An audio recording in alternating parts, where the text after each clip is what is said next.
ناظرین السلام علیکم، اردو پیارا چینل میں خوش آمدید۔ آج ہمارا جو موضوع ہے وہ ہے ردیف کے لغوی معنی کیا ہے۔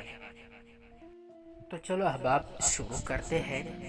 ردیف کی جو لغوی معنی ہے وہ ہے گھوڑ سوار کے پیچھے بیٹھنے والا، یعنی گھوڑ سوار کے پیچھے جو بیٹھتا ہے، ٹھیک ہے، ان کو ہم ردیف کہتے ہیں۔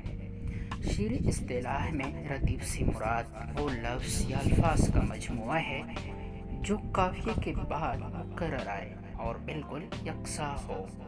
ردیف کا ہر مصرع میں ہونا لازمی نہیں ہے، تمام طور پر یہ غزل کے اشعار میں مصرع ثانی میں دہرایا جاتا ہے، اور ردیف میں جو لفظ استعمال کیا جاتا ہے ان کی معنی جو ہے وہ الگ نہیں ہوتی، وہ ایک ہی معنی رکھتی ہے۔ مثلا مجھے جو لفظ ہے اس کے ایک ہی معنی ہے، کسی اور معنی کے لیے اس لفظ کو ہم استعمال نہیں کر سکتے۔